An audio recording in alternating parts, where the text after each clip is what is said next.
কিতাবের ভিতরে এসেছে ফেরাউনের স্ত্রী আসিয়া যখন ফেরাউনকে মানে নাই, শেষ পর্যন্ত ফেরাউন অর্ডার দিয়া দিল আসিয়ারে মারো।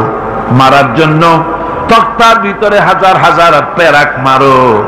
তক্তায় প্যারাক মারা হলো, তক্তা তারে উল্টায় দিল, প্যারাক গুলো খাড়া হয়ে গেল। প্যারাক বোঝেন কিনা? প্যারাক বোঝেন? প্যারাক গুলো খাড়া হয়ে গেল। ফেরাউন বলল এর উপরে আসিয়াকে ভুট করে শোয়াই দাও, এরপরে চতুর্দিক থেকে পিটাইতে থাকো, যতক্ষণ পর্যন্ত আমার উপরে ঈমান না আনে মারতেই থাকো। প্যারাকের উপরে নারী দেহ আসিয়াকে শোয়াই দেওয়া হলো, আর চতুর্দিক দিয়ে মাপ আঘাত করা হচ্ছে।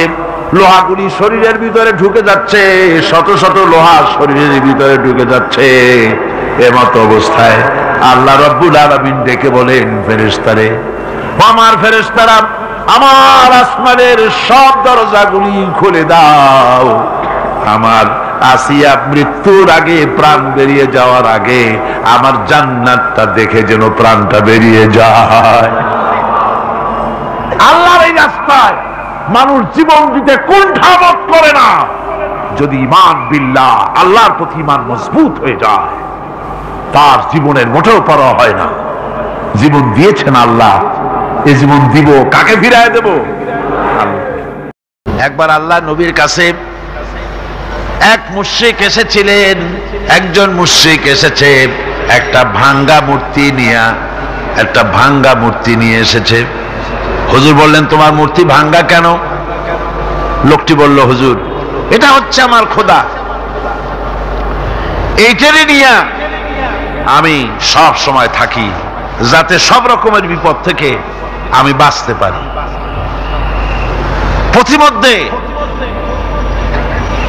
আমার পেশাব পায়খানার হাজত হলো, এই মূর্তিকে আমি রাস্তায় দাঁড় করায় রেখে চলে গেলাম।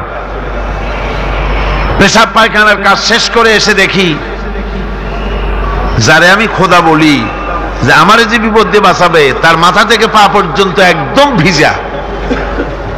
ভাবলাম নিশ্চয়ই কোন বরকতের পানি ছাড়া আর কি হতে পারে। এটাকে বরকতের পানি মনে করে আমি যখন চাটা আরম্ভ করলাম, চাটতে গিয়ে দেখি কেমন টক টক লাগে, আর একটা উদ্ভট উৎকট একটা দুর্গন্ধ, এসিডের মতো ঝাঁঝালো গন্ধ। জিনিসটা কি? চিন্তা করলাম পানিটা যদি বরকতের হবে তাহলে তো এই রকমের গন্ধ হওয়া উচিত না। পরে এদিক ওদিক তাকায় দেখি দূরে একটা কুকুর দাঁড়ানো আছে, আর তার নিচের থেকে পানি টপকাচ্ছে। তখন বুঝলাম যে এটা কোন বরকতের পানি। হুজুর মেজাজটা খারাপ হয়ে গেল, ঠ্যাংটা ধরে একটা আছাড় মারলাম। কুত্তার পেশাব দিয়া তুই নিজেরে বাঁচাইতে পারিস না, আমারে বাঁচাবি কেমনে? ওর জেহেন খুলে গেছে। হুজুর সাল্লাল্লাহু আলাইহি ওয়াসাল্লাম হেসে দিলেন। হাদিস শরীফে এসেছে এই একদিন হুজুর হেসেছিলেন যখন তার দন্ত মোবারক সব বিকশিত হয়েছিল। হুজুর বলছেন আমার কাছে কেন এসেছো তোমার এই ভাঙ্গা খোদারে নিয়ে? লোকটি বলছে হুজুর আমি বুঝতে পেরেছি, আমি তো ভুলের মধ্যে ডুবেছিলাম, আমি বুঝতে পেরেছি এগুলি তো আসলে কিছুই না, আমি সত্যের সন্ধানে এসেছি, সত্যের আলোকে আমাকে পৌঁছে দেন। নবীজি পড়লেন পড়ো লা ইলাহা ইল্লাল্লাহু মুহাম্মাদুর রাসূলুল্লাহ। বুখারী শরীফের আরেকটি হাদিস শোনাই, একটা লোক 99টা খুন করছে। কয়টা? 99টি খুন করে একজন রাহেবের কাছে গেছেন, যে বলছেন ভাই আমি তো একটা বেকায়দার কাম করছি। বলে কি? কয় 99টা মানুষ খুন করছি, আমার কি গুনাহ মাফ হওয়ার কোনো পথ আছে? লোকটি বলছে কি সর্বনাশ, 99টা খুন করছো, তোমার আর কোনো উপায় নেই। লোকটি বলছে উপায় যখন নাই তোরেও আর আস্ত রাখবো না, ওরেও শেষ করছে। আমি কি গল্প শোনাইতেছি না? হাদিস বুখারী শরীফে এসেছে, ওই লোকটাকে হত্যা করেছে। তাহলে কয়টা হলো এখন? একেবারেই পুড়ে ফেলাইছে কাম।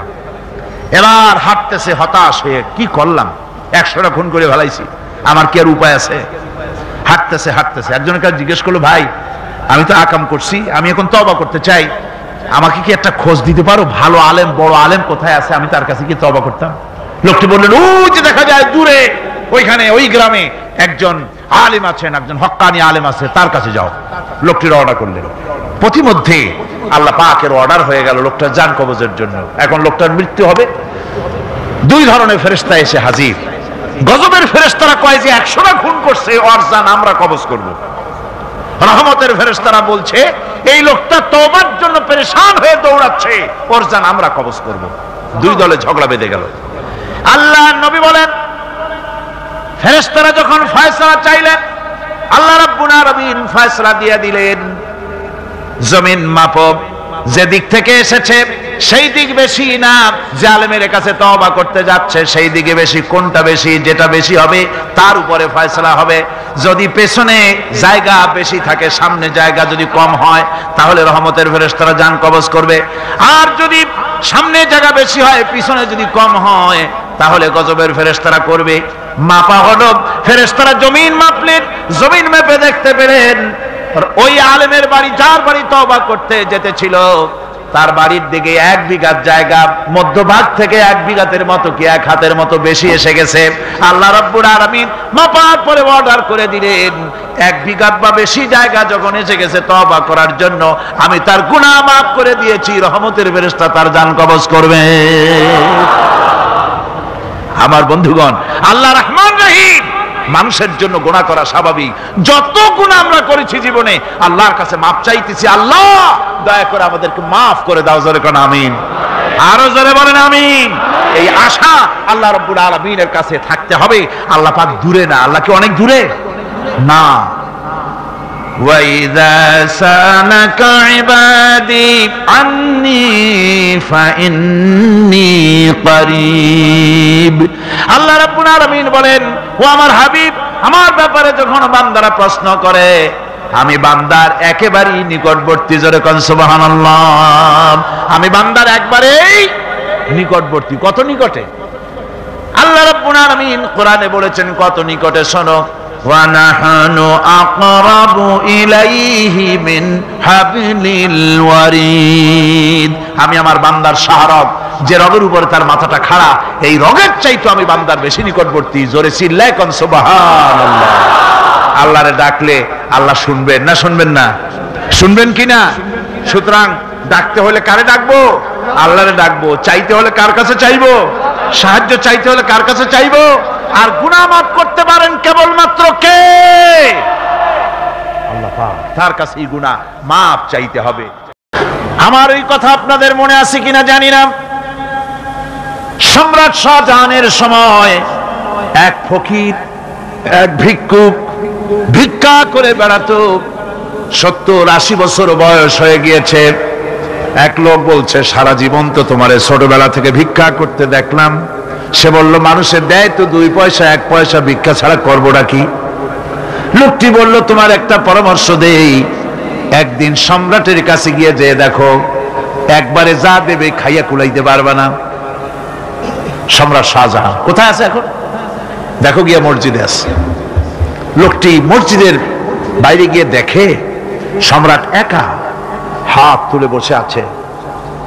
চোখ থেকে পানি পড়তেছে দর দর করে, দাড়ি ভিজে জামায় পড়তেছে। বহুক্ষণ দাঁড়িয়ে আছে। এরপরে সম্রাট তার মুনাজাত শেষ করে বেরিয়ে আসছেন।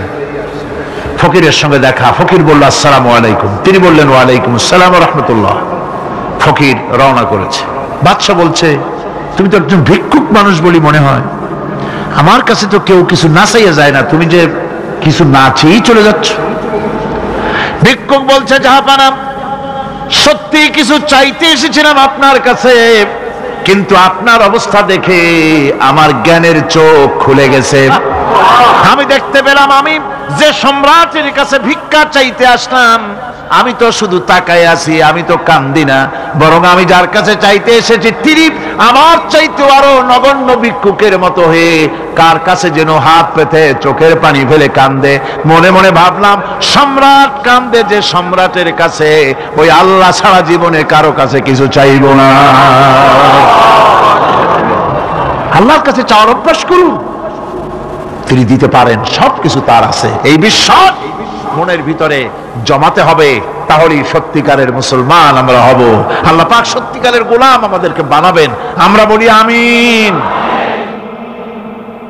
আমার আল্লাহ পাক বলেছেন, কোরআন তেলাওয়াত করতে গিয়ে যারা ব্যস্ত থাকে, কোরআন তেলাওয়াত করতে করতে যারা আমার কাছে হাত পেতে কিছু চাওয়ার সময় পায় না, যারা আমার কাছে হাত পেতে কিছু চায়, তাদের থেকে তেলাওয়াতকারীদেরকে আমি রব্বুল আলামিন বেশি করে দেই। সুবহানাল্লাহ। কোরআন তেলাওয়াত করতে করতে যারা আল্লাহর কাছে হাত পেতে চাওয়ার সময় পায় না, আল্লাহ পাক বলেন যারা চায় তাদের থেকে তেলাওয়াতকারীকে আমি বেশি দেই। আমার বন্ধুগণ, শুধু তাই নয়, এই কোরআনে কারীম যারা তেলাওয়াত করবে, আমল করবে, কিয়ামতের দিন তার মা বাপের মাথার উপরে আল্লাহ রাব্বুল আলামিন, আবু দাউদ শরীফের হাদিসে এসেছে, তার মা বাপের মাথার উপরে নূরের টুপি পরিধান করানো হবে। এমন নূরের টুপি, এমন নূরের তাজ পরানো হবে, চন্দ্র সূর্যের আলোকে ম্লান করে দেবে। হাসরবাসীরা প্রশ্ন করবেন, এ লোকটি কে? কোন ফেরেশতা নাকি? বলে না। কোন নবী নাকি? বলে না। তবে কি ইনি কে? জবাব হবে, ইনি হচ্ছেন সেই ব্যক্তি যিনি তার সন্তানদেরকে কোরআন শিখিয়েছিলেন। কোরআন শিখানোর কারণে আল্লাহ রাব্বুল আলামিন আজ তার মা বাপের মাথার উপরে নূরের টুপি পরিধান করে হাসরের ভিতরে মর্যাদা দিলেন। কিয়ামতের দিন দুনিয়া মর্যাদা পাওয়া যাবে, আখিরাতেও মর্যাদা পাওয়া যাবে যদি কোরআনে কারীমকে তেলাওয়াত করা যায়, আমল করা যায়, বোঝা যায়, তাহলে এই সমস্ত নিয়ামত আল্লাহ পাক দান করবেন। সুতরাং এই এত বড় নিয়ামত থেকে আমরা যেন কেউ বঞ্চিত হয়ে না যাই। কোরআন হচ্ছে এমন এক কিতাব যার তাফসীর লেখা হয় নাই।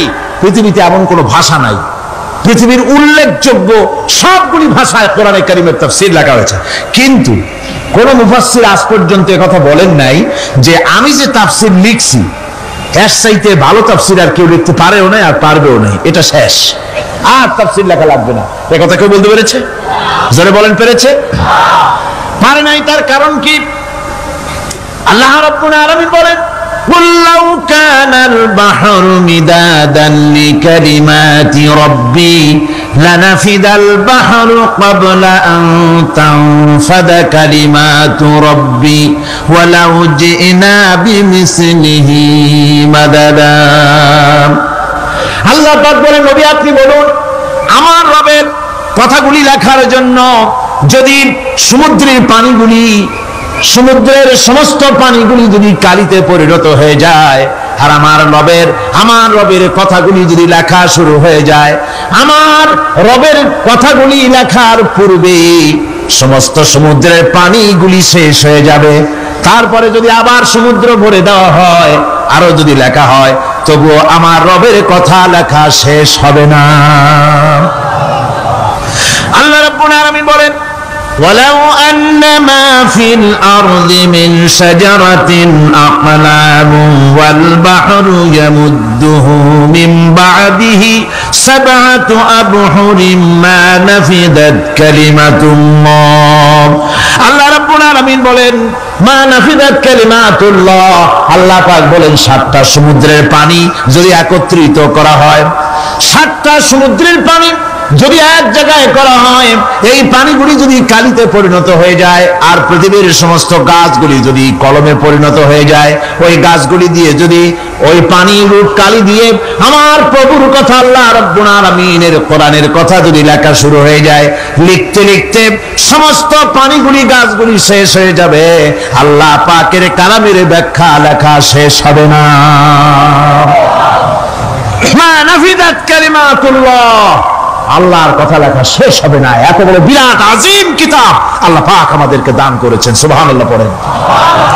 এই কিতাবের এত বড় গুরুভার আল্লাহ রাব্বুল আলামিন বলেছেন, লাউ আনজালনা হাযাল কুরআন আলা জাবালিন রাআইতাহু খাশিআন মুতাসাদ্দিআন মিন খাশিয়াতিল্লাহ।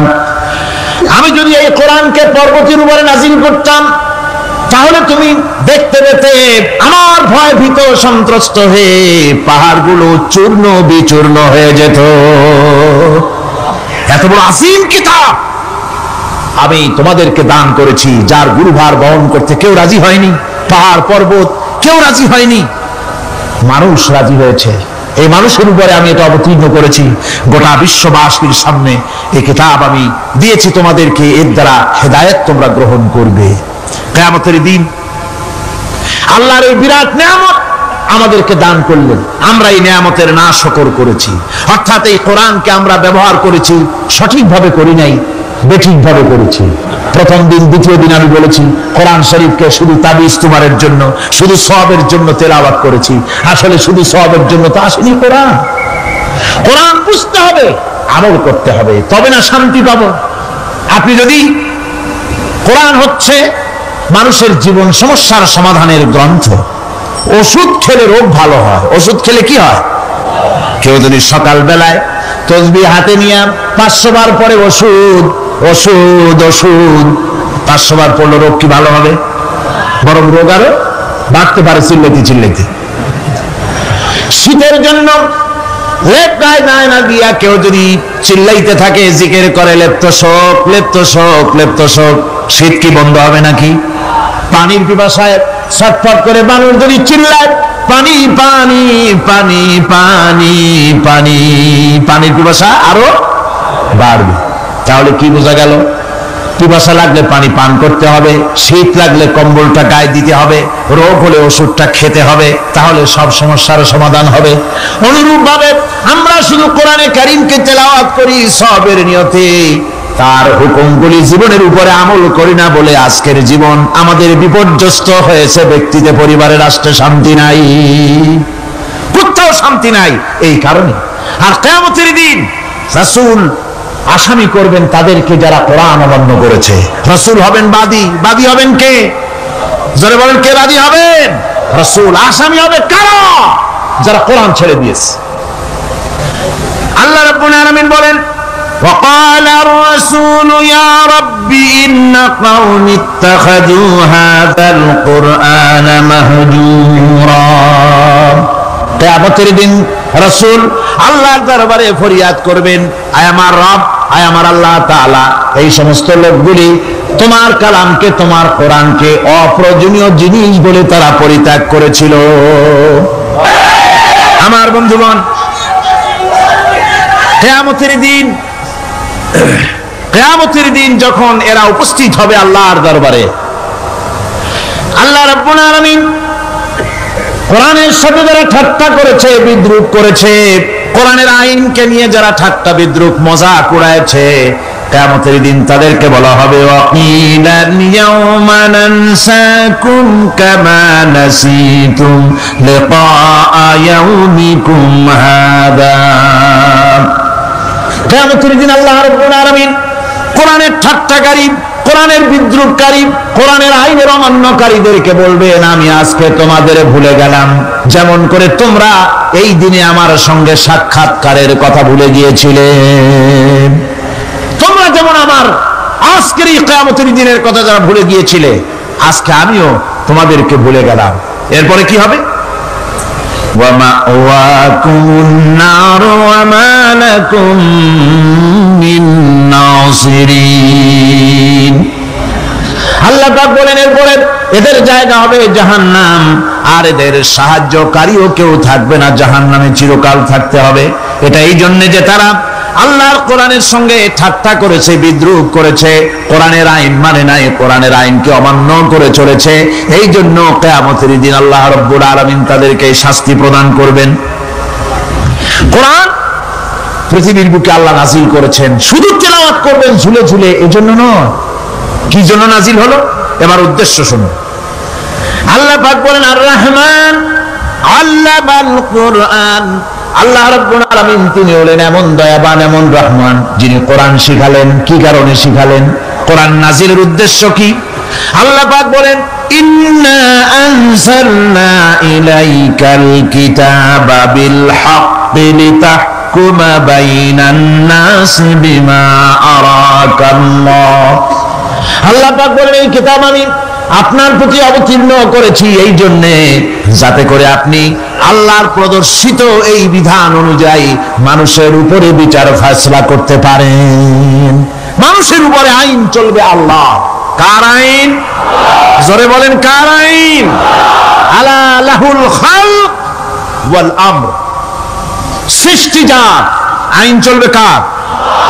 আল্লাহ পাক বলেন, এই জন্য নাজিল করলাম, কোরআন নাজিল করেছি যাতে করে কোরআনের আইন দিয়ে বিচার ফয়সালা করতে পারেন, সেই জন্যই কোরআন নাজিল করলাম।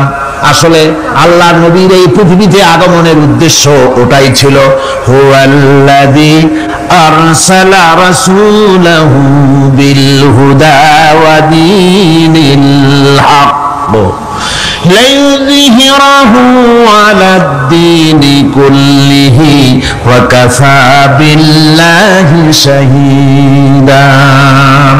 আল্লাহ রাব্বুল আলামিন বলেন, আমি আমার রাসূলকে দ্বীনে হক, সত্যের বিধান সহকারে দুনিয়ায় প্রেরণ করেছি।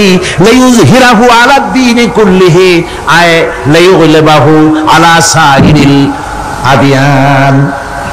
সমস্ত আদিয়ানে বাতিলের উপরে আমার দ্বীনকে বিজয়ী করে দেওয়ার জন্য আমি রাসূলের কাছে কিতাব সহকারে তাকে অবতীর্ণ করেছি। এ দায়িত্ব শুধু মুহাম্মদ সাল্লাল্লাহু আলাইহি ওয়াসাল্লামের ছিল না, দুনিয়ার উপরে আল্লাহর দ্বীন কায়েম করা, আল্লাহর বিধান অনুযায়ী মানুষের বিচার ফয়সালার দায়িত্ব শুধু মুহাম্মদ সাল্লাল্লাহু আলাইহি ওয়াসাল্লামের ছিল না, সমস্ত নবীদের ছিল। কাদের ছিল? সব নবীদের ছিল। فبعث الله النبيين مبشرين منذرين وأنزل معهم الكتاب بالحق ليحكم بين الناس। আল্লাহ পাক বলেন, সমস্ত নবীদের কাছে আমি কিতাব অবতীর্ণ করেছি এই জন্য যে তারা সহজ এবং সোজা পথে যারা চলতে চায় তাদেরকে তিনি সুসংবাদ দিবেন, আর বাঁকা পথে যারা চলবে তাদেরকে তিনি জাহান্নামের ভীতি প্রদর্শন করবেন। আর আমি তার উপরে যে কিতাব অবতীর্ণ করেছি এই কিতাব দিয়ে জনগণের উপরে বিচার ফয়সালা করবে, আইন চলবে আল্লাহর কিতাব দিয়ে। আইন চলবে কি দিয়ে? আল্লাহর কিতাব দিয়ে। আল্লাহর কিতাব অনুযায়ী জনগণকে পরিচালিত করবেন, এই জন্য আমি এই কোরআনকে নাজিল করেছি, অতীত এই কিতাবগুলি নাজিল করেছি। কুল ইয়া আইয়ুহান নাসু ক্বাদ জাআকুমুল হাক্কু মির রাব্বিকুম। আল্লাহ পাক বলেন, নবী আপনি বলে দেন, আপনি বলুন, হে মানব সকল, আল্লাহর পক্ষ থেকে তোমাদের জন্য মহাসত্য এসেছে, এই মহাসত্য যদি অনুসরণ করো তোমাদের জন্য কল্যাণকর হবে। ওমান দাল্লা ফাইন্নামা ইয়াদুল্লু আলাইহা, আর যদি কোরআনকে অমান্য করো, আল্লাহর কিতাবকে অমান্য করো, তাহলে তোমাদের জন্য অকল্যাণ হবে। আজ আপনারা বলেন, আল্লাহর কিতাবের আইন কি আমাদের দেশে চলে? কোরআনের আইন কি চলে? চলে না।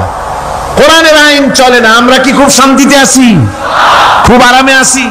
শ্রমিকরা তাদের শ্রমের মূল্য পায়, কৃষক তার উৎপাদিত পণ্যের সঠিক দাম পায়, নারী তার সতীত্বের মর্যাদা পায়।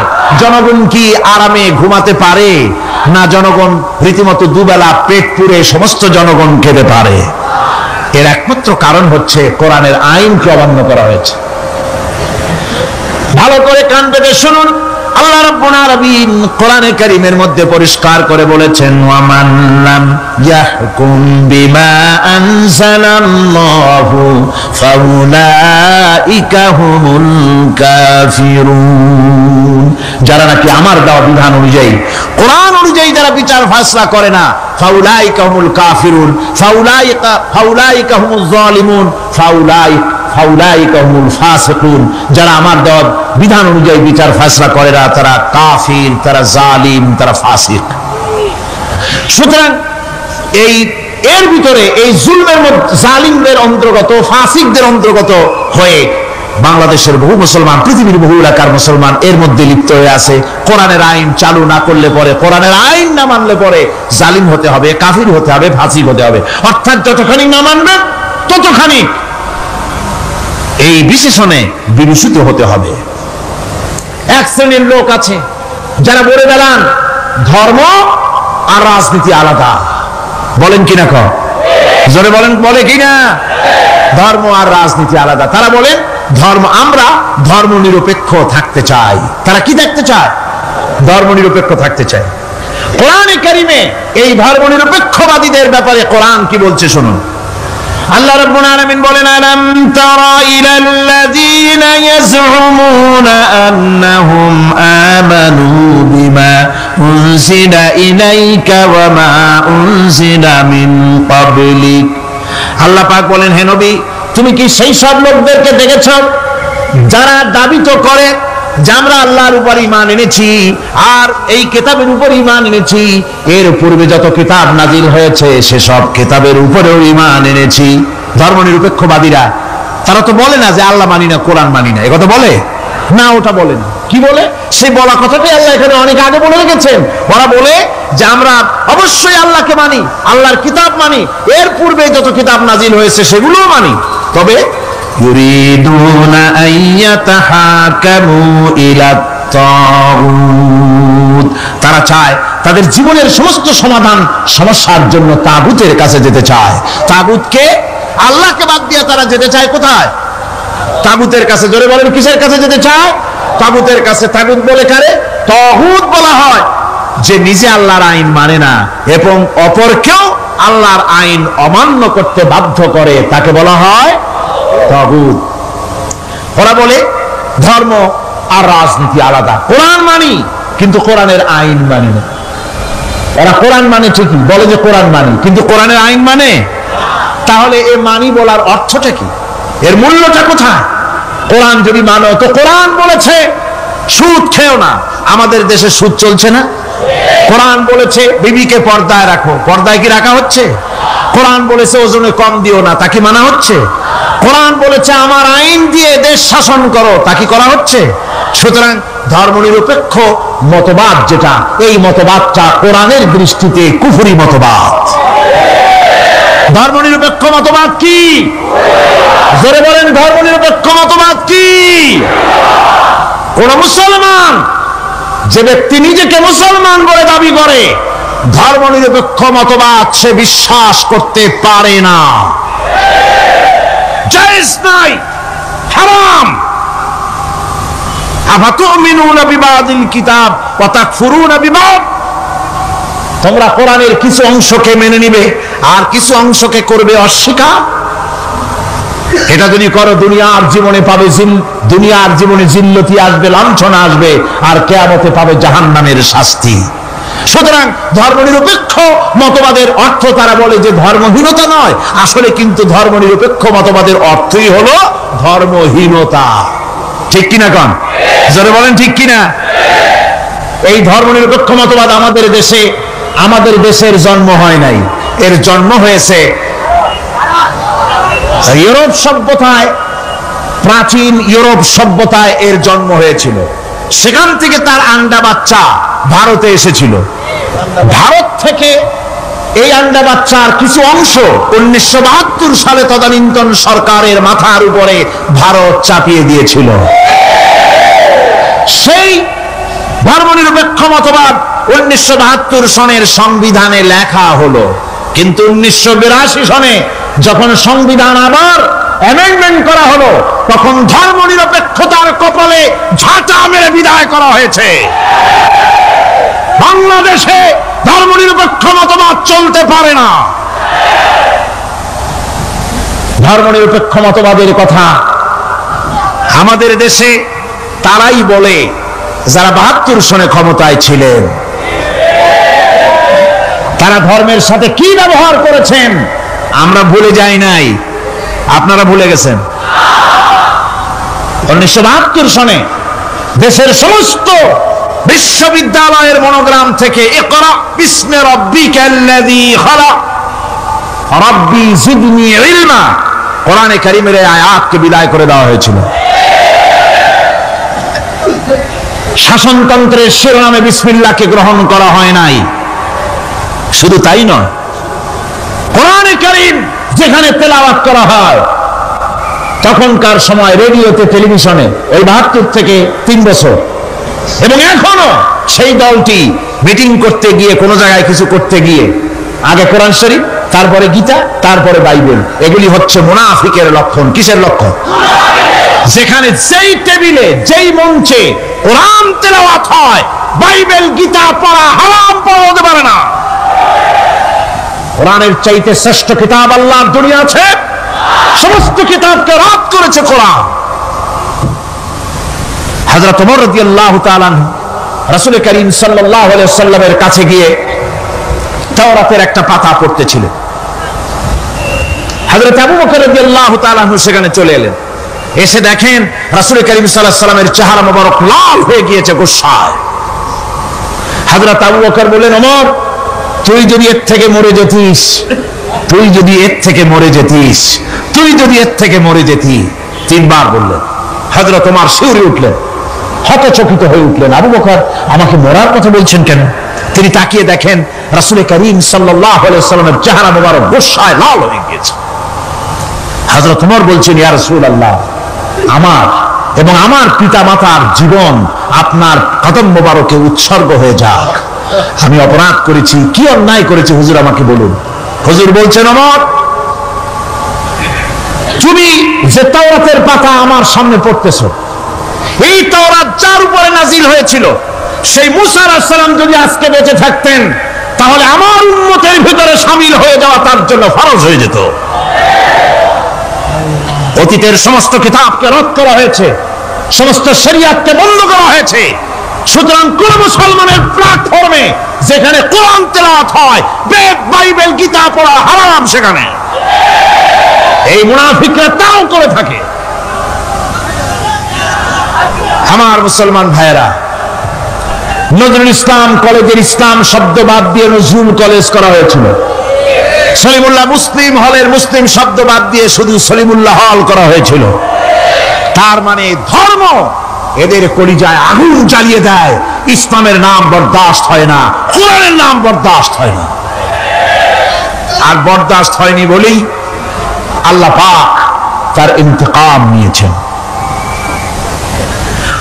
আমার বক্তব্য হচ্ছে, কোরআনে কারীম পৃথিবীতে এসেছে শাসন করতে দুনিয়াকে। তার মধ্যে রয়েছে রাজনীতি, অর্থনীতি, সব কিছু। এই বিচার ফয়সালা কোরআন থেকে যারা গ্রহণ করে না, রাসূলকে যারা বিচারক মানে না, তাদের সম্পর্কে আল্লাহ পাক কি বলছেন শুনুন। ফালা ওয়া রাব্বিকা লা ইউমিনুনা হাত্তা ইউহাক্কিমুকা ফীমা শাজারা বাইনাহুম সুম্মা লা ইয়াজিদু ফী আনফুসিহিম হারাজাম মিম্মা কাদাইতা ওয়া ইউসাল্লিমু তাসলিমা। আল্লাহ রাব্বুল আলামিন বলেন, ফালা ওয়া রাব্বিক, কখনো নয় হে নবী, আপনার রবের কসম, কখনোই নয়। ওরা মুমিন নয় যারা নাকি তাদের জীবনের সব কিছুর ব্যাপারে যতক্ষণ পর্যন্ত আপনাকে বিচারক না মানে, আপনার দেওয়া ফয়সালাকে গ্রহণ না করে, এবং আপনি বিচার করার পর ফয়সালা দেওয়ার পরে এটার উপরে দ্বিধাহীন চিত্তে মেনে যতক্ষণ না নিবে, ততক্ষণ পর্যন্ত তারা যত ঈমানের দাবি করুক, তারা আসলে মুমিন না। এ ফতোয়া কার? এ ফতোয়া কার? আল্লাহ রাব্বুল আলামিনের ফতোয়া। কখনো মুমিন হতে পারবে না যারা রাসূলুল্লাহকে ফয়সালাকারী হিসেবে গ্রহণ না করবে, কোরআনকে সংবিধানের উৎস হিসেবে গ্রহণ না করবে। কোরআন এসেছে আইনের কিতাব হিসেবে পৃথিবীর মানুষকে পরিচালিত করার জন্য। আজ এই কোরআনের আইন যারা মানে সেখানে শান্তি পায়, কোরআন যেখানে মানে না সেখানে শান্তি হয় না। আল্লাহ পাক পরিষ্কার বলেছেন, কোরআনের আইন মেনে চলো। আর যারা এই কোরআনকে অমান্য করবে তাদের শাস্তি কি হবে?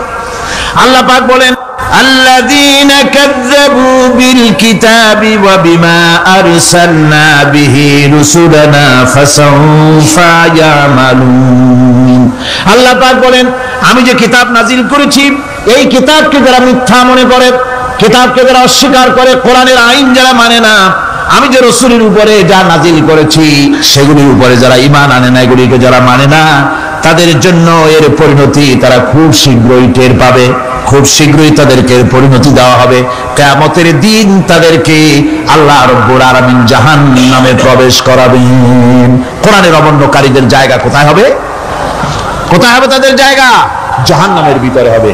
সুতরাং আমরা কোথায় যেতে চাই? জাহান্নামে না জান্নাতে? বেহেশতে যদি যেতে চাই, দুনিয়ায় যদি শান্তি চাই এবং আখিরাতে যদি মুক্তি পেতে চাই, তাহলে আমাদেরকে কোরআনের আইনকে মানতে হবে। কিসের আইন মানা লাগবে? কোরআনের আইন মানতে হবে। কোরআনে কারীমের নাজিল হলো, আল্লাহ পাক যে কোরআন আমাদের শিখালেন, আর রহমান আল্লামাল কোরআন, যে কোরআন তিনি আমাদের শিখালেন। এই কোরআন নাজিলের পদ্ধতি ছিল মদিনা এবং মক্কা, রাসূলের মক্কি জিন্দেগিতে কিছু নাজিল হয়েছে, আর মদনী জিন্দেগিতে নাজিল হয়েছে কিছু। মক্কা শরীফে যেগুলি নাজিল হয়েছে সেই সূরাগুলো ছিল তাওহীদ, রিসালাত এবং আখিরাতের উপরে নির্ভর করে। আর মদনী সূরা যেগুলি ছিল সেগুলি ফৌজদারি দণ্ডবিধি, উত্তরাধিকারী আইন, তারপরে যাকাত, ওসর, যুদ্ধ, সন্ধি, বন্দী, এরপরে রয়েছে স্বরাষ্ট্রনীতি, পররাষ্ট্রনীতি, অর্থনীতি, জীবন পরিচালনার সমস্ত বিধি আর ব্যবস্থা মদনী জিন্দেগীর সূরাগুলিতে, অবতীর্ণ সূরাগুলিতে আল্লাহ রাব্বুল আলামিন নাজিল করেছেন। কোরআন শরীফ মানুষের সকল সমস্যার সমাধান দিয়েছে। এখানে আমি এখন তার কিছু নমুনা পেশ করছি আপনাদের সামনে, আপনাদের বোঝার জন্য যে কোরআন। অনেকে বলে যে কোরআনের তাফসীরের ভেতরে রাজনীতির আলোচনা হয়। রাজনীতি সেইটুক করি যেটুকুন আল্লাহ কোরআনে করেছেন। যেরকম আলহামদুলিল্লাহ, এর থেকে বাড়াই কিছু বলি নাকি? না। কোরআন যেটুকুন করেছে, রাসূলুল্লাহ যেটুকুন করেছে, একজন মুসলমান হিসাবে তা করা আপনার আমার জন্য কি? সুন্নত, নফল। ওইটা করা কি করে কোন? এটা করা আমাদের জন্য ফরজ। সেই জন্য আমি কিছু নমুনা পেশ করছি আপনাদের সামনে, বুঝতে পারবেন যে কোরআন শুধু নামাজের কথা নিয়ে আসে নাই। কোরআনের মধ্যে আয়াত সংখ্যা কত? ৬,৬৬৬। এটা ঠিক না, কিছু কম আছে, ৬,০০০ কয়েক শত। ভালো করে গুণে দেখা দরকার। তো এই যে আয়াতে কারিমা যেগুলি রয়েছে, এর মধ্যে মাত্র ৫০০ আয়াত হচ্ছে হুকমে শরঈ। ভালো করে শুনুন, ৫০০ আয়াত আদেশ এবং নিষেধ জাতীয়। এটা করো, ওটা করো না, এটা হালাল, ওটা হারাম, এ হলো ৫০০। তো এই যদি ৫০০ হয়, তাহলে বাকি ৬,০০০ কি? বাকি ৬,০০০ ইতিহাস, দর্শন, বিজ্ঞান, রাজনীতি, অর্থনীতি, সমাজনীতি, উত্তরাধিকারী আইন, পররাষ্ট্রনীতি, স্বরাষ্ট্রনীতি, মানুষের জীবনে যা দরকার, ইহকাল, পরকাল, কবর, হাসর, মিজান, সিরাত, জান্নাত, জাহান্নাম, এসব কিছু আল্লাহ পাক বাকি হাজার হাজার আয়াতের মধ্যে বলেছেন। তো ৫০০ আয়াতের পরিচিতি আমাদের জানা আছে, নামাজ, রোজা, হজ, যাকাত, হালাল, বৈধ, অবৈধ ইত্যাদি সম্পর্কে। কিন্তু বাকি আয়াতগুলিতে আমাদের জীবন পরিচালনার ব্যাপারে আল্লাহ পাকের কথা শুনুন, কিভাবে এ কথাগুলি আল্লাহ পাক আমাদের বলছেন। বিচার পদ্ধতি সম্পর্কে শুনুন। কোরআন যে বিচার পদ্ধতি আমাদেরকে দিয়েছেন, নিরঙ্কুশ ন্যায় বিচারের কথা কোরআন বলেছে। কোরআন বলেছে বিচার হতে হবে কি ধরনের? ওয়াইদা হাকামতুম বাইনান নাসি আন তাহকুমু বিল আদল। কোরআন শরীফ বলেছে তোমরা যখন লোকদের মাঝে বিচার ফয়সালা করবে তখন অবশ্যই সুবিচার করবে, জাস্টিস, ন্যায় বিচার করবে। এই ন্যায় বিচার করতে গিয়ে তোমার সামনে যদি বিজাতীয় কোনো লোক আসামি হয়ে দাঁড়ায়, অমুসলিম, তখন বিচারটা কিভাবে করবে? কোরআনে কারীম বলছে ওয়ালা ইয়াজরিমান্নাকুম শানাআনু কওমিন আলা আল্লা তা'দিলু। কোন বিশেষ শ্রেণীর বিচার কাজ করতে গিয়ে, কোন বিশেষ শ্রেণী বা জাতির বিচার কার্য পরিচালনা করতে গিয়ে তাদের প্রতি বিদ্বেষ যেন তাদেরকে, তুমি যেন জুলুম করে না বসো, তখন যেন তুমি ইনসাফ করতে পারো, তাদের উপরে জুলুম করবে না। সে যদি তোমার জাতের লোক না হয়, বিচার করতেছে, তুমি বিচারক হিসাবে সঠিক বিচার করবে, বিচারের মানদণ্ডকে কখনো হেলাদোলা করবে না, ভালো সুবিচার করবে। এটা হচ্ছে কোরআন কারীমের কথা। আর আত্মীয় স্বজনের বিচার সম্পর্কে বলা হচ্ছে যে তোমরা বিচার নিয়ে, সুবিচার নিয়ে তোমরা দাঁড়াও, দণ্ডায়মান হও, সুবিচার নিয়ে মুসলমানেরা তোমরা যখন বিচার করবে, তখন এই বিচার করতে গিয়ে ওয়ালাউ আলা আনফুসিকুম আবিল ওয়ালিদাইনে ওয়াল আকরাবিন, সে যদি তোমার নিজের বিরুদ্ধেও যায় বিচার, তা যদি তোমার সন্তান সন্ততি ভাই ব্রাদার মা বাপ ইত্যাদির বিরুদ্ধেও যদি চলে যায়, ইয়াকুন গানিয়ান আও ফাকিরান, যদি সে গরিব হয় যদি সে ধনীও হয়, বিচারের বেলায় কোনো রকম তারতম্য করবে না, আপন হোক পর হোক বিচার করতে হবে সঠিক। এটা কার কথা? আল্লাহ। জোরে বলেন কার কথা? পৃথিবীর কোন ধর্মগ্রন্থে কথা বলেছে? পৃথিবীর কোন জাতি কথা বলেছে? কোরআন বলেছে এই সুবিচারের কথা। সুবিচার করতে হবে, বিচারের বেলায় খবরদার আপন পর এবং কোন ধর্মের লোক এই চিন্তা করতে যেও না। কোরআনে কারীমের রয়েছে, কোরআনে কারীমের মধ্যে রয়েছে ফৌজদারি দণ্ডবিধি, জুডিশিয়াল ল, ফৌজদারি দণ্ডবিধি। এখানে একটা কথা বলে নিতে হয়, আল্লাহর আইন, মূল কথাটা কি? আল্লাহর আইন। আল্লাহর আইনের কথা শোনা মাত্রই এক শ্রেণীর লোকেরা মনে করে আল্লাহর আইন মানেই হলো হাত কাটা, আল্লাহর আইনের অর্থই হলো গলা কাটা, আল্লাহর আইনের অর্থই হলো দৌড়া মারা। এটা একটা বাজে কথা। আল্লাহ পাকের আল্লাহ কি এইরকম একটা বদমেজাজি দারোগার মতো আল্লাহ যে মানুষ পাইলেই খালি পিটাবে আর হাত কাটবে? একটা কথা হইল? হাত কাটা গলা কাটা এটা কখন? সুবিচার প্রতিষ্ঠিত হয়ে যাবে, খাওয়া পড়ার গ্যারান্টি মিলবে, তারপরে যদি কেউ চুরি করে দৃষ্টান্তমূলক শাস্তি দাও হাত কেটে। এর আগে না। মদিনা মুনাওয়ারায় হযরত ওমর রাদিয়াল্লাহু তাআলা আনহুর সময় অনাবৃষ্টির কারণে দুর্ভিক্ষ দেখা দিয়েছিল। তখন হযরত ওমর জাস্টিসদেরকে, ম্যাজিস্ট্রেটদেরকে ডেকে পরিষ্কারভাবে এলান করে দিয়েছিলেন, এখন যদি কোনো চোর ধরা পড়ে, এই দুর্ভিক্ষ চলাকালীন কোন চোর যদি ধরা পড়ে আর প্রমাণিত হয় পেটের জ্বালায় চুরি করেছে, খবরদার তার হাতকে তোমরা কাটবে না, খবরদার হাত কাটবে না। ইসলাম তো আগে পেটে দেয়। আগে কোথায় দেয়? পেটে, তারপরে দেয় পিঠে, আগে দেয় না। মানুষের খাওয়া পড়া শিক্ষা চিকিৎসা বাসস্থান সবটার গ্যারান্টি দেওয়া হয়। মদিনায় যখন এই গ্যারান্টি এসে গেল, চোরের হাত কাটা আইন মক্কায় নাজিল হয় নাই, নাজিল হয়েছে মদিনা মুনাওয়ারায় রাসূলের মদনী জিন্দেগিতে। কোন সময়? যখন রাসূলুল্লাহ প্রেসিডেন্ট। রাসূলুল্লাহ কি? যারা কোন রাসূলুল্লাহ কি? রাষ্ট্রপতি। সেই সময় মানুষ দরজা খুলে ঘুমাবার সুযোগ পেল, খাওয়া পড়া শিক্ষা চিকিৎসা বাসস্থানের গ্যারান্টি পেল। এই সময় আল্লাহ রাব্বুল আলামিন তিনি যখন দেখলেন ইসলামী সমাজ ব্যবস্থা কোরআনের আইনের মাধ্যমে মানুষ সব রকমের নিরাপত্তা লাভ করেছে, পেটের সমস্যার সমাধান হয়ে গেছে, তখন আল্লাহ আইন জারি করলেন, আস-সারিকু ওয়াস-সারিকাতু ফাকতাউ আইদিয়াহুমা, চোর পুরুষ হোক আর নারী হোক উভয়ের হাত কেটে দাও। পুরুষ হোক আর নারী হোক এখন উভয়ের হাত কেটে দাও। দৃষ্টান্তমূলক শাস্তি হোক, যাতে করে এই চুরি আর না কেউ না করে। পেটে খাবার আছে, চাকরি আছে, ওষুধ আছে, শিক্ষা আছে, থাকার মতো জায়গা আছে, এখন চুরি করো কেন? তাহলে বোঝা যাবে এটা নেশায় পরিণত হয়েছে। কি হয়েছে? নেশা। তখন তার চোরকে বসায় সেলুট মারা আর যাবে না, এখন হাতটা কাটিয়া একটা শাস্তি দিয়ে দাও। আমাদের দেশে কিন্তু চোরের হাত কাটা আইনের ব্যাপারে কোন চোরের আজ পর্যন্ত মিছিল করে না। বাংলাদেশের কোন ছোট ছোট চোর, যেমন তাল চোর, বেল চোর, কচু চোর, ছাতি চোর, জুতা চোর, আরো যত ছোট ছোট চোর, এই সব চোরেরা কি কোনোদিন মিছিল করেছে যে চোরের হাত কাটা আইন মানি না, মানবো না? বলেছে কেউ? বলে।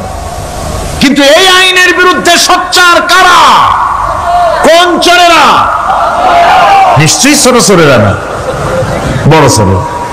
যারা তাল বেল চুরি করে না, বরং কলমের খোঁচা দিয়া সরকারের জনগণের লক্ষ কোটি কোটি টাকা পকেটস্থ করেন মেহেরবানি করে, ওই সব। তারা মনে করেন যদি এই আইন চালু হয়ে যায় তাহলে তালচোর বেলচোরের তো কোনো ক্ষতি নাই, ইসলামী রাষ্ট্র চালু হলে পরে তো সকলের পেটে ভাত আসবে, ওই তাল বেল আর চুরি করা লাগবে না, তাদের তো সুবিধা। কিন্তু মুসিবতটা তো আমাদের হবে। বেশি খাইয়ে খাইয়ে জিহ্বা পুরু হয়ে গেছে, এখন ওই বেশি খাইতে না পারলে বদভ্যাস চালু হয়ে যাবে, চুরি করতে যখন যাইবে তখন এই আইন তো বিসমিল্লাহ হবে আমাদের দিয়া। এই জন্য ওনারাই বিরোধিতা করেন চরম ভাবে। আমার বন্ধুগণ, কোরআনের আইন বন্ধ করার ক্ষমতা কারো নাই। এই আইন চালু হলে পরেই শান্তি আসবে। ওরা বিরোধিতা করছে, ওরা বলছে চোরের হাত কাটা আইন এটা হচ্ছে একটা অমানবিক ব্যাপার। আইনটা কার? আল্লাহ। মানুষগুলি কার? তো তোমারও তো দরদ কেন? মায়ের চাইতে মাসির দরদ বেশি, এটা কি খুব সুলক্ষণ? না, এটা দারুণ কুলক্ষণ। সুতরাং আল্লাহ রাব্বুল আলামিন তার আইন হচ্ছে শাশ্বত আইন। সরের হাত কাটা আইন অর্থ নয় যে বাংলাদেশ ইসলামী দল যদি ক্ষমতায় আসে পাইকারি দরে সরের হাত কাটা আরম্ভ করবে না। ততক্ষণ পর্যন্ত আইন চালু হবে না যতক্ষণ পর্যন্ত সমস্ত মানুষ তাদের কর্মসংস্থান না হবে, খাবার না পাবে, চাকরি বাকরি না হবে, খেয়ে পরে খাওয়া পড়া শিক্ষা চিকিৎসা বাসস্থান সবটার গ্যারান্টি মিলবে, তারপরে আইন চালু হবে। এর আগে না। আল্লাহ রাব্বুল আলামিন ফৌজদারি দণ্ডবিধি আওতার ভিতরে সরের কি শাস্তি হবে তা বললেন, নরহত্যার শাস্তি কি হবে তাও আল্লাহ পাক এখানে বলছেন, ইয়া আইয়ুহাল্লাযীনা আমানু কুতিবা আলাইকুমুল কিসাসু ফিল কাতলা। আল্লাহ পাক বলেন তোমাদের প্রতি নরহত্যার শাস্তি স্বরূপ কিসাস নির্দিষ্ট করা হয়েছে, অর্থাৎ হত্যার বদলে হত্যা করা। একজন মানুষ আর একজন মানুষকে হত্যা করেছে, কোরআনের আইন হচ্ছে ওকে হত্যা করো। কি সুন্দর আইন, সুবহানাল্লাহ পড়েন। তাহলে কি হবে? রেডিও টেলিভিশনে পত্র পত্রিকার মাধ্যমে যদি খবর ছড়ানো হয় যে হত্যাকারীর বিচার হবে কোরআনের আইন অনুযায়ী, প্রকাশ্য রাজপথে হত্যাকারীকে তাকেও যদি হত্যা করে দেওয়া হয়, এই দৃশ্য উপস্থিত জনতা যত দেখবে, পত্র পত্রিকায় খবর পাবে, টেলিভিশনের পর্দায় দেখতে পাবে, যারা দেখলো এই সব লক্ষ লক্ষ জনতার ভেতরে মানুষ হত্যা করার দুঃসাহস আর আসবে? আল্লাহ পাক বলছেন এটা হচ্ছে মানুষের কিসাস, এর মধ্যে রয়েছে মানুষের জীবন। এরপরে নরহত্যার শাস্তি আল্লাহ পাক এভাবে কোরআনে কারীমের মধ্যে বললেন। জিনার শাস্তি, আয-যানিয়াতু ওয়াজ-যানি ফাজলিদু কুল্লা ওয়াহিদিম মিনহুমা মিআতা জালদা। আল্লাহ রাব্বুল আলামিন বলেন, জিনাকারিনী পুরুষ, জিনাকারিনী নারী আর জিনাকারা পুরুষ, তাদের শাস্তি হচ্ছে উভয়কে 100 করে দৌড়া মারা, প্রাণদণ্ড দিয়ে দেওয়া। এই শাস্তি যদি হয় জিনা বন্ধ হয়ে যাবে, বিবাহ সহজ হবে। ইসলামী রাষ্ট্র হলে পরে জিনা করা কঠিন হবে, বিবাহ করা সহজ হয়ে যাবে। এটা হচ্ছে কোরআনের আইনের সুন্দর বিধান। জিনার শাস্তি, চোরের শাস্তি, নরহত্যার শাস্তি জুডিশিয়াল লয়ের আওতায়, ফৌজদারি দণ্ডবিধির আওতায় এগুলি পড়ে। এগুলি সব কোরআন শরীফে আছে না নাই? আছে কিনা? তাহলে কি করে আপনি বলবেন আপনি ধর্ম নিরপেক্ষ? আপনি শুধু ধর্ম আপনার ব্যক্তিগত ব্যাপার আর রাজনীতি একটা আলাদা ব্যাপার।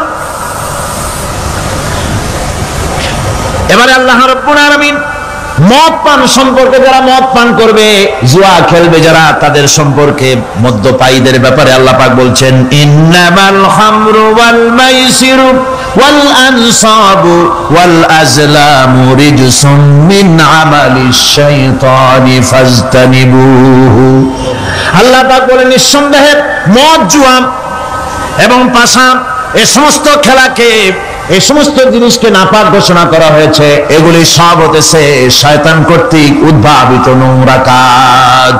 এগুলি শয়তানের কাজ। মদ আর জুয়া কার কাজ? যারা বলেন কার কাজ? শয়তানের কাজ। সুতরাং ফাজতানিবুহু, এর থেকে তোমরা ফিরে থাকো। আল্লাহ বলছেন মদ এবং জুয়া মানুষকে আল্লাহর জিকির থেকে ফিরায় রাখে। ফাহাল আনতুম মুনতাহুন, এগুলি শোনার পরেও কি তোমরা এর থেকে ফিরে থাকবে না?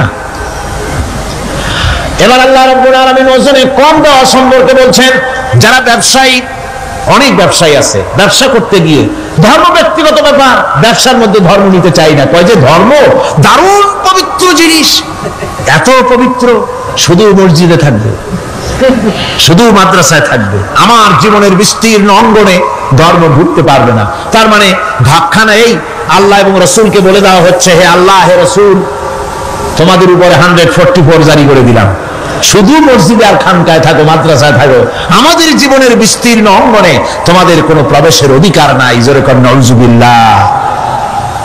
আল্লাহ পাক মানুষের জীবনের সকল ক্ষেত্রে আইন চলবে আল্লাহ। ইনিল হুকমু ইল্লা লিল্লাহ। আইন চলবে কার? আল্লাহ রাব্বুল আলামিন বলেন ওজনে কম দিও না। ওয়াউফুল কাইলা ইযা কিলতুম ওয়াজনু বিল কিসতাসিল মুস্তাকিম। মেপে যখন কোন জিনিস দিবে পরিমাপে কম দিবে না, ওজন করে যখন দিবে ওজনেও কম দিবে না। আল্লাহ পাক কোরআনে কারীমের মধ্যে সুন্দর করে সব কথা বলে দিলেন। ওজনে কম করো না, পরিমাপে কম করো না, সঠিকভাবে এটাকে দিও। ইয়াতীমের মাল সম্পর্কে কোরআন বলছে ওয়ালা তাকরাবু মালাল ইয়াতীমি ইল্লা বিল্লাতী হিয়া আহসান। ইয়াতীমের মাল ভক্ষণ করা তো দূরের কথা, এর নিকটবর্তী হয় না। তবে হ্যাঁ, ইয়াতীম বয়সপ্রাপ্ত হওয়া পর্যন্ত যদি আমানত রাখো সেটা ভিন্ন কথা, কিন্তু ইয়াতীমের মালকে ভক্ষণ করো না অবৈধভাবে। ইয়াতীমের মালের সুরক্ষার জন্য আল্লাহ পাক বলে দিলেন।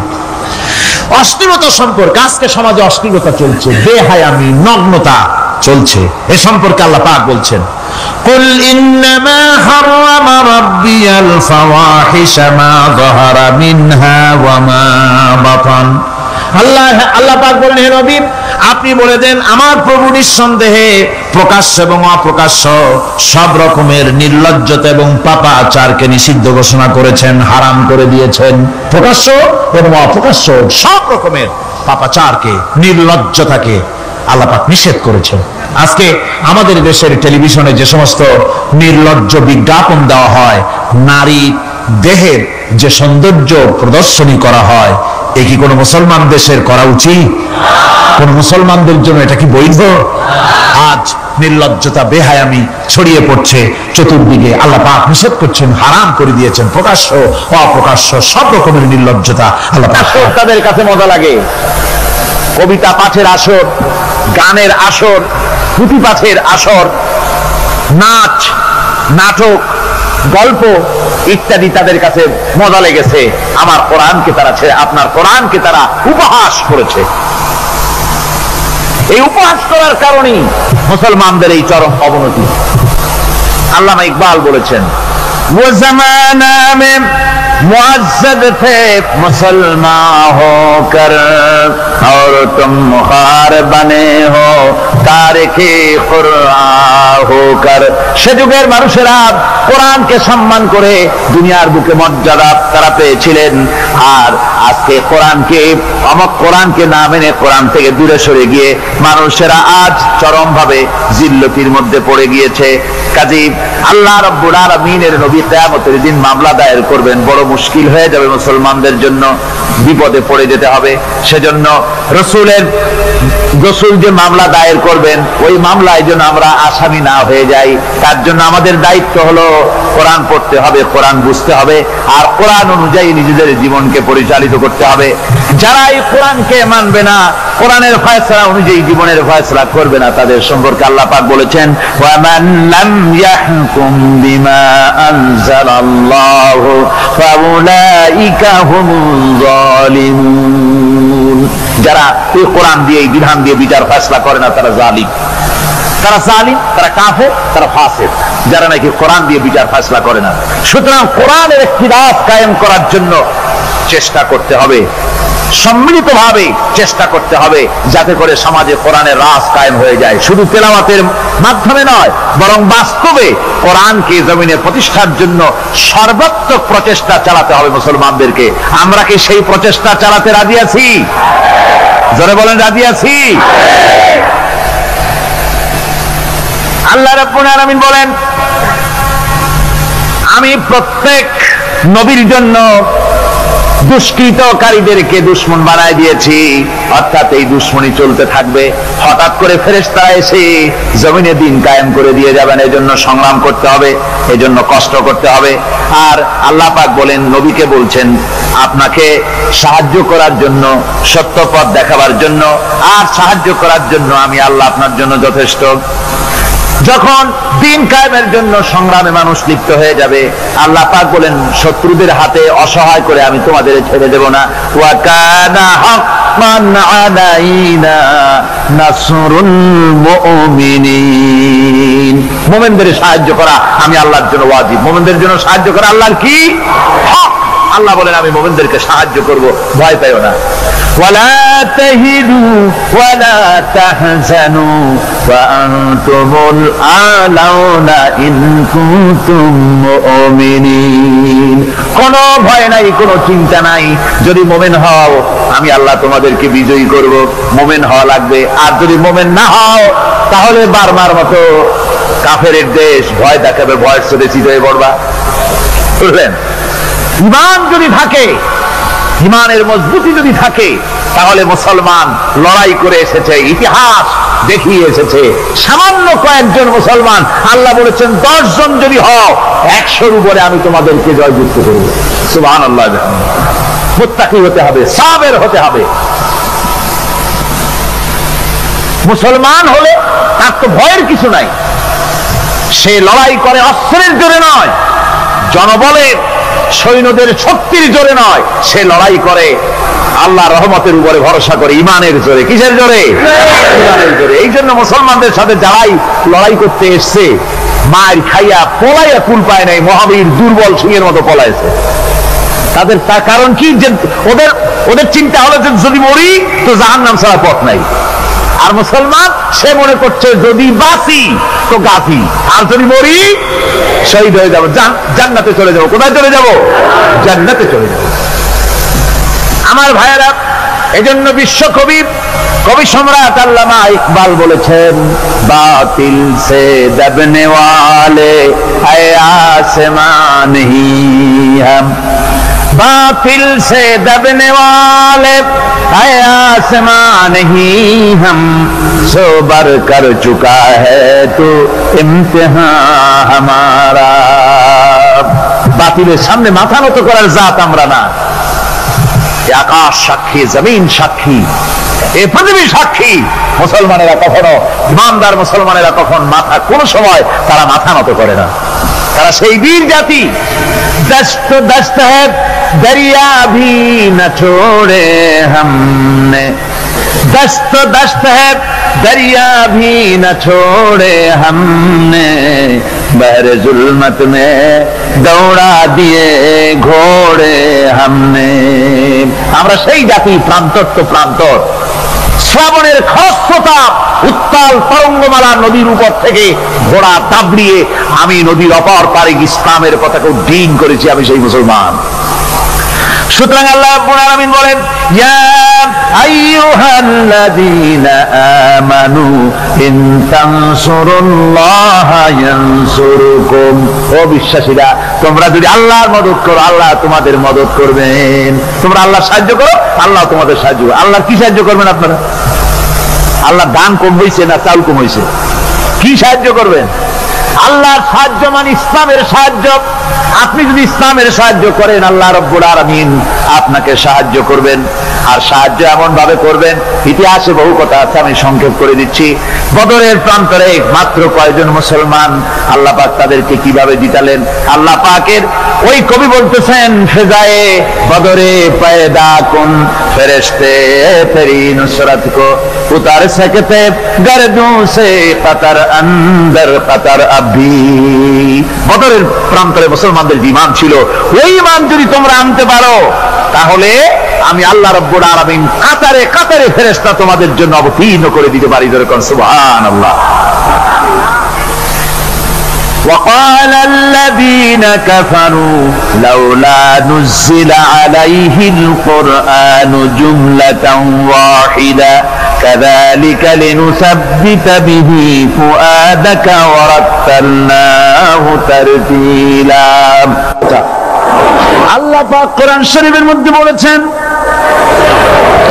একজন যদি হও ইমানদার মুত্তাকি 10 জনের উপরে বিজয়ী হবে। 10 জন যদি হও 100-র উপরে বিজয়ী হবে।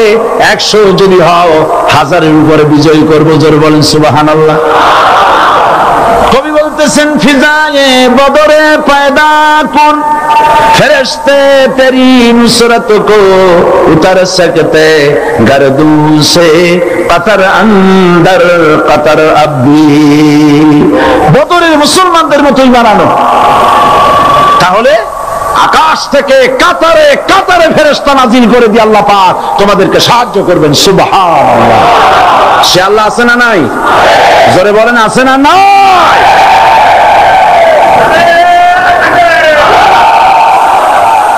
সেই আল্লাহ রাব্বুল আলামিন কোরআনের কারীমের ভিতরে আয়াতুল কুরসির মধ্যে বলে দিয়েছেন, আল্লাহু লা ইলাহা ইল্লা হুয়াল হাইয়ুল কাইয়্যুম। প্রাণ খুলে সবাই পড়েন, বসা মানুষ, দাঁড়ানো মানুষ। আল্লাহু লা ইলাহা ইল্লা হুয়াল হাইয়ুল কাইয়্যুম। আল্লাহ রাব্বুল আলামিন, তিনি ছাড়া কোনো ইলাহ নাই, তিনি সার্বভৌমত্বের মালিক, কেউ নাই আল্লাহ ছাড়া। এই কথা মানুষকে ঘোষণা করতে হবে, ঘাবড়াবার কারণ নাই। এর অর্থ এই নাই যে আপনারা কালেমার দাওয়াত দিবেন আর রাষ্ট্র শক্তি আপনারা পিটাইতেই থাকবে, আপনার কোনদিন আপনার সুদিন ফিরে আসবে না। বিষয়টা কি এমন না? আমার আল্লাহর ওয়াদা শুনুন, ওয়ালা তাহিনু ওয়ালা তাহজানু ওয়া আনতুমুল আলাউনা ইন কুনতুম মুমিনিন। মুমিন যদি হও আমি তোমাদেরকে বিজয় দান করব। সুবহানাল্লাহ বলেন। আজ যদি আমাদের উপরে বিপদ এসে থাকে তাহলে তার একমাত্র কারণ পূর্ণাঙ্গ ঈমানের অভাব আমাদের মধ্যে রয়েছে, ঠিক কিনা? আজ পৃথিবীতে সব থেকে মার খায় কারা? চিল্লায় বলো। আলজেরিয়ায় কারা? বসনিয়ায় কারা?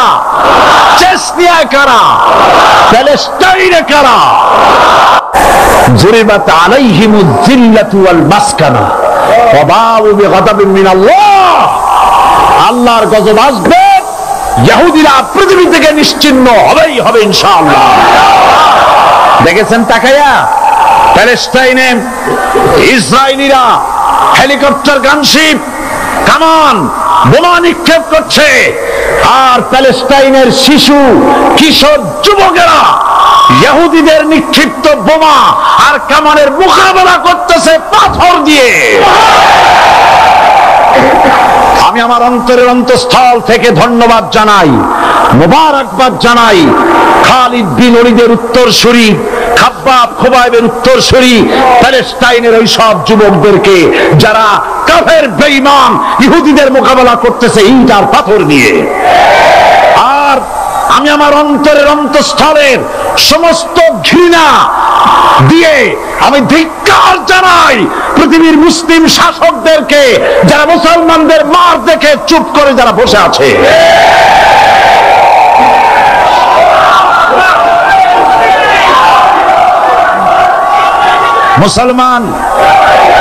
মুসলমান যদি মুসলমানের মতো হয়, 10 জন যথেষ্ট। কয়জন যথেষ্ট? কোথায় আছে কথা? আল্লাহ পাক কোরআন শরীফের মধ্যে বলেছেন, একজন যদি হও ইমানদার মুত্তাকি 10 জনের উপরে বিজয়ী হবে। 10 জন যদি হও 100-এর উপরে বিজয়ী হবে। 100 যদি হও 1000-এর উপরে বিজয়ী করবো। জোরে বলেন সুবহানাল্লাহ। কবি বলতেছেন, ফিজায়ে বদরে পয়দা কুন ফেরেশতে তেরি নুসরত কো উতার सकते गर्दू से कतर अंदर कतर अभी। বদরের মুসলমানদের মতো ঈমান আনো, তাহলে আকাশ থেকে কাতারে কাতারে ফেরেশতা নাজিল করে দিয়ে আল্লাহ পাক তোমাদেরকে সাহায্য করবেন। সুবহানাল্লাহ। সে আল্লাহ আছে না নাই? জোরে বলেন, আছে না নাই?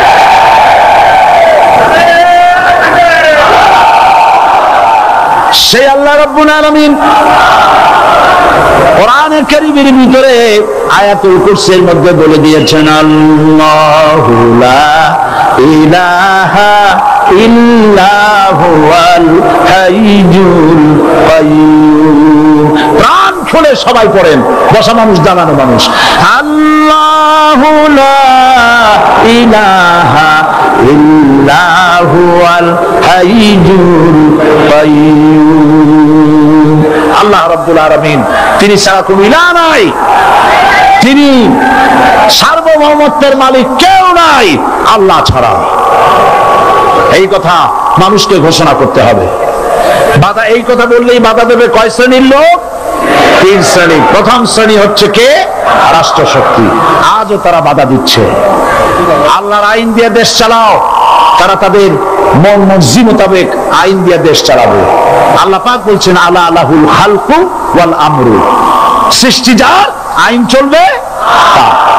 কারো বাবার আইন চলতে পারে না, নিজেদের তৈরি করা আইন চলবে না। ইনিল হুকমু ইল্লা লিল্লাহ, একমাত্র আইন চলবে কার? এই আইন রাসূল করিম সাল্লাল্লাহু আলাইহি ওয়াসাল্লাম মদিনায় কোরআন দিয়ে প্রতিষ্ঠিত করেছিলেন। আল্লাহর বিধান, আল্লাহর সার্বভৌমত্ব কায়েম করেছিলেন। কোরআন সংবিধান হলো, চুরি বন্ধ হলো, ডাকাতি বন্ধ হলো, জেনা বন্ধ হলো, হত্যা বন্ধ হলো, ধর্ষণ বন্ধ হলো, সব কিছু বন্ধ হয়ে গিয়ে মুসলমানেরা শান্তি লাভ করলো, পৃথিবীর মানুষ শান্তি লাভ করলো। সুবহানাল্লাহ। আজ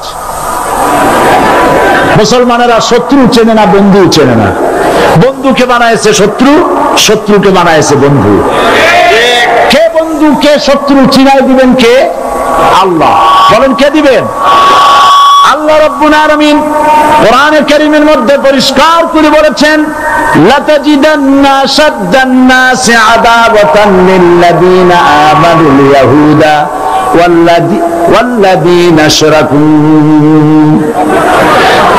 আল্লাহ পাক বলছেন, হে রাসূল, মানুষের ভিতরে 2টা শ্রেণী মুমিনদের জন্য সবথেকে জঘন্য দুশমন।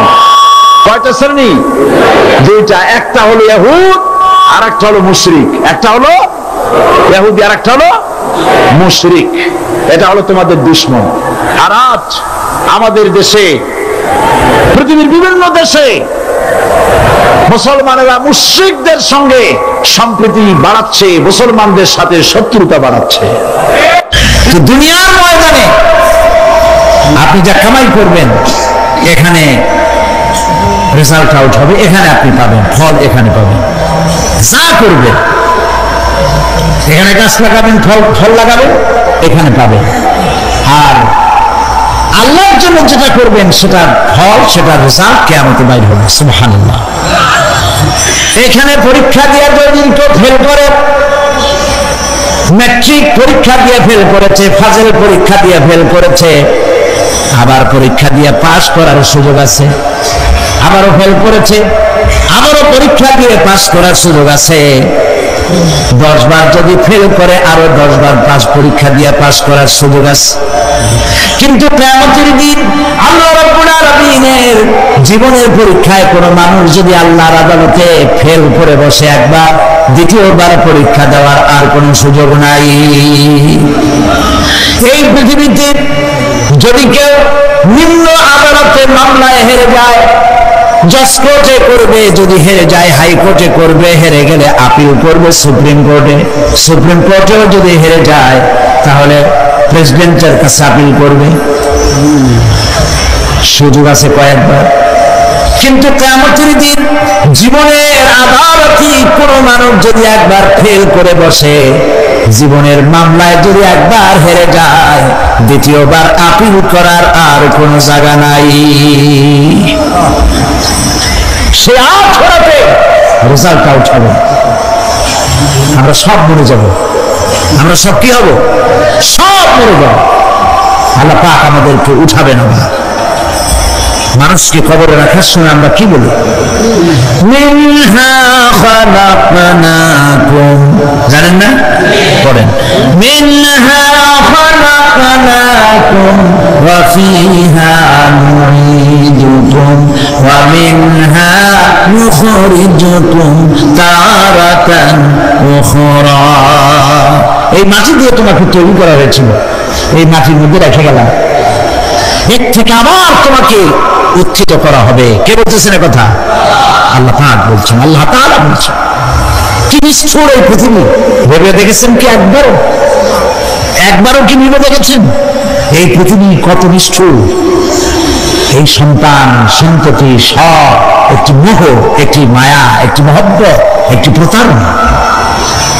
যে বইয়ের জন্য হারাম ইনকাম করেছেন, যে সন্তানদের জন্য হারাম ইনকাম করেছেন, জান দিলেন, রক্ত দিলেন, জীবন দিলেন, সারা রাত কষ্ট করেছেন, দৌড়দৌড়ি করেছেন। যখন মরে গেলেন, যে বাচ্চাটা আপনি করে না নিলে কলিজা ঠান্ডা হয় না, সেই বাচ্চা বলবে, মাকে বলবে, মা বাপের লাশ যে রুমে আছে আমার সেখানে নিও না, আমার ভয় করে। ঠিক কিনা? স্ত্রীও আরো দু একজন লোক না হলে লাশের ঘরে থাকতে পারবে না, কারো ভয় করবে। থাকলে বড় জোর মা থাকতে পারে, বাপ থাকতে পারে। যাকে বিবাহ করার পর অনেক সন্তান আছে, মা বাপকে চোখে দেখতে পারে না, বল কথা মতো মায়ের সাথে কথা বলা বন্ধ করে দেয়। হয়তো কুমিল্লা এরকম নাও থাকতে পারে, বউ নালিশ করছে, মার সাথে কথা বলে, আবার বলে এই বুড়ি যে মরে না কেন? নাউজুবিল্লাহ, নাউজুবিল্লাহ। বুড়ি যারে মরার কথা বলতেছো তুমি, তোমার ছোট্ট বেলায় যখন তোমার টাইফয়েড হয়েছিল, অসুখ করেছিল, গরিব বাবা, বাড়িতে ল্যাপ নাই, খাতা নাই, তোষক নাই, সেই জায়গায় মা তার কাপড় বিছায় দিয়া বুকের উপরে নিজের শরীরের উষ্ণতা দিয়া বাঁচায় রাখার চেষ্টা করেছে, নিজে না খেয়ে খাওয়াইছে, অসুখ সারে না। মা ওই মুমূর্ষু বাচ্চার স্নানে তার মাথার কাছে বসে তাহাজ্জুদের নামাজ পড়ে কোরআন শরীফ তেলাওয়াত করে, চোখ দিয়া পানি পড়ে আর বলতে থাকে, রব্বুল আলামিন আমার জীবনটারে দিয়ে আমার কলিজার টুকরা সন্তানটারে বাঁচাইয়া দাও। যেই মা নিজের জীবন দিয়া সন্তান বাঁচাইতে চাইল, সেই সন্তান আজকে বউ পাইয়া মাকে ভুলে যায়, মায়ের সাথে খারাপ ব্যবহার করে। আল্লাহ রাব্বুল আলামিন বলেছেন, মা বাবার সঙ্গে খারাপ ব্যবহার করো না, ভালোবাসায় কথা বলো।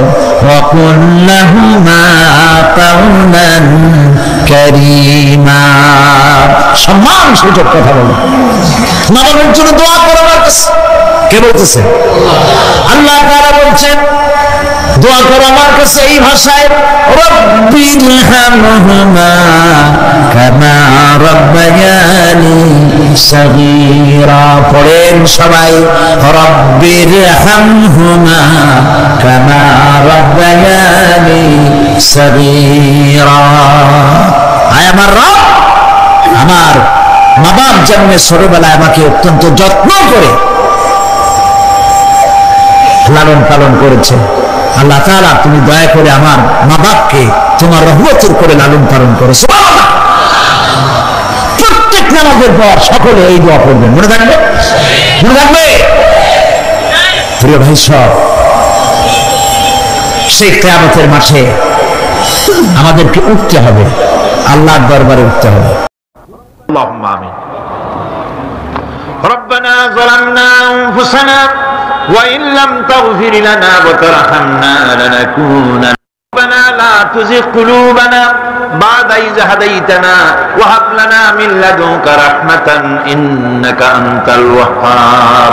আয় আল্লাহ তাআলা, বিশাল এই জনসমুদ্র নিয়ে তোমার অগণিত বান্দা বান্দাদের নিয়ে তোমার দরবারে হাত তুলেছি।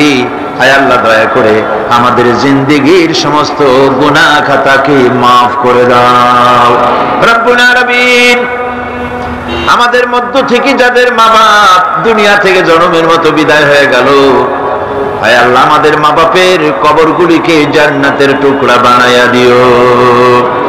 রব্বিরহামহুমা কামা রাব্বায়ানি সাগীরা। সবাই পড়েন, রব্বিরহামহুমা কামা রাব্বায়ানি সাগীরা। আয় আল্লাহ রাব্বুল আলামিন, এই মাহফিলে দোয়া কবুল হয় এরকমের ধারণা অনেকের জন্মে গেছে। যেহেতু এটা কোরআনের মাহফিল, এই ধারণার বশবর্তী হয়ে অনেকেই দোয়া চেয়ে পাঠায় দেশ থেকে বিদেশ থেকে।